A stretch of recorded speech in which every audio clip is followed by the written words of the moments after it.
Hey everybody, it's Eric here, and today I'm back with another Card Fight Vanguard video, and another teaching video as well.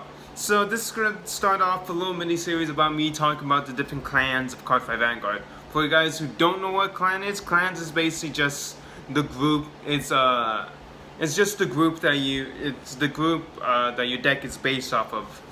Since in Card Fight Vanguard there's a thing called Clan Wars, where your deck can only consist of cards from a certain clan. So I'm gonna be explaining through each of the clans one video at a time. So just going through just like what the base off of what you're mainly going to see in these clans, the play styles, and then just some like decks that you usually see people play. Just like some decks I usually see people play. With stuff, yeah. Just hold on. I'm just looking through some stuff. Get rid of that. Get rid of that.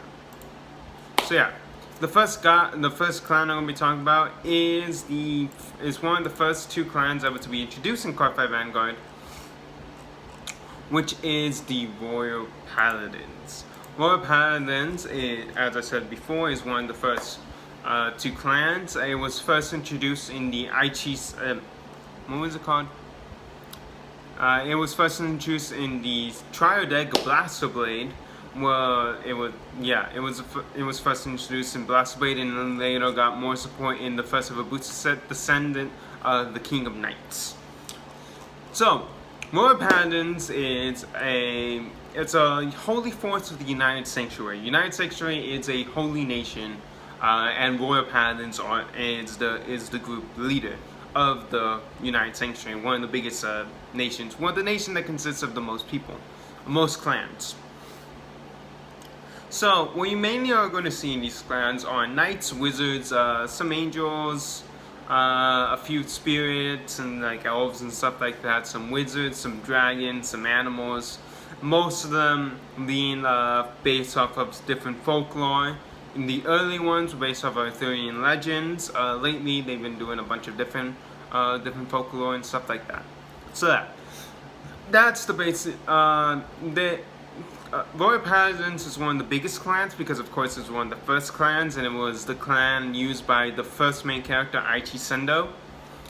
So yeah, it got a bunch of support through the ages, basically. Getting support in the first 5 booster sets, the 9th booster set, the 10th, the 14th, the 16th, the 17th, G booster set 1, 2, 4, 6, 8, 10, and lately 11 as well. It's also gotten a few boosts. It's also gotten one of the most, I'm pretty sure it's the deck with the most trio decks as well. Having 1, 2, 3, 4, 5, 6, 7, 8, 9, 10, 11, 12 different trio decks. So yeah, one of the clans with the most trio decks, which means and it's been supporting a lot of boosters throughout the beginning and of recent Card Fight Vanguard G, because there's still a character who is prominently uses Royal Paladins, that being Shion Kiba. So yeah, anyways, let's get into the playstyle of Royal Paladins. Royal Paladins has an entire theme all about power in the allies. Basically meaning that you are superior in calling a lot of any unit that you want from your deck in order to fill up your 5 rearguard circles. So you have your group, and then they all help each other out in order to defeat the enemy. So yeah, that's the whole basics of Royal Paladin. There are a few differentiating play styles based off of like the main decks.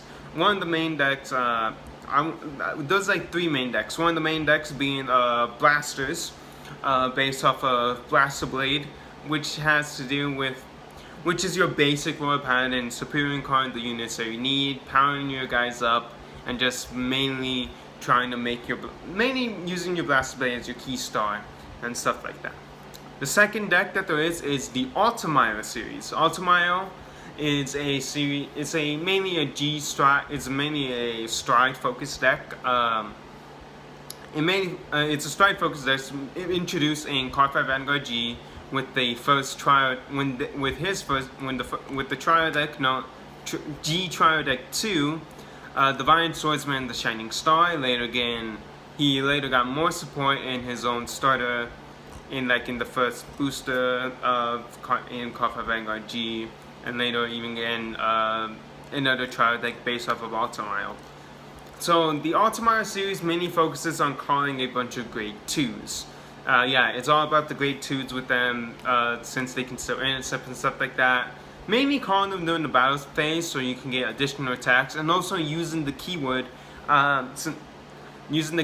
Brave. I'm just gonna go down with keywords real quick.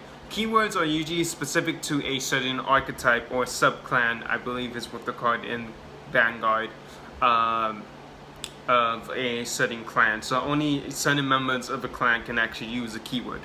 The Ultimate series uses the Royal Paladins keywords instead is Brave, which Brave is a condition that says when you have 3 or less cards in your hand, then you can start activating some cool effects.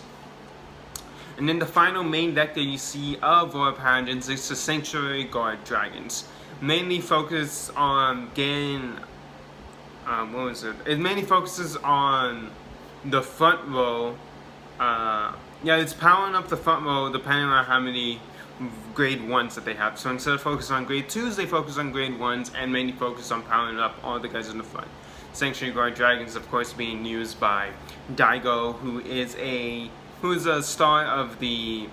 a prominent character in Card 5 in the anime and is the main star of the live action series. A live action series.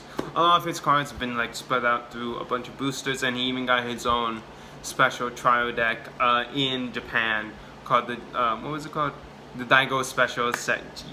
So yeah, that's basically all about Royal Paladins. Royal Paladins is actually the deck that I play. I play the Blasters with my avatar Blaster Blade. Nah, I'm just kidding. He's not my avatar. I really like Alfred. That's my favorite. But yeah, so that's all of Royal Paladins. They're pretty basic, all about powering numbers. So if you like powering up the entire, if you really like playing as teammates and stuff like that, if you like the idea of all your units working together for a goal, then I recommend Royal Paladins is a clan for you. Anyway, hopefully you guys enjoyed this. Leave a like down below if you did. Comment down below any stuff saying oh, I like Royal Paladins, or oh, I'm not a big fan of Royal Paladins, or just any questions that you have more about Royal Paladins, because I'm mainly just going to go through a brief explanation of a lot of stuff as I said before. So yeah, don't forget to subscribe as well to continue knowing about all the other clans in Card 5 Vanguard, and I'll see you guys next time with the next one. I'll keep your secret until then. You guys will know then. Alright, bye bye.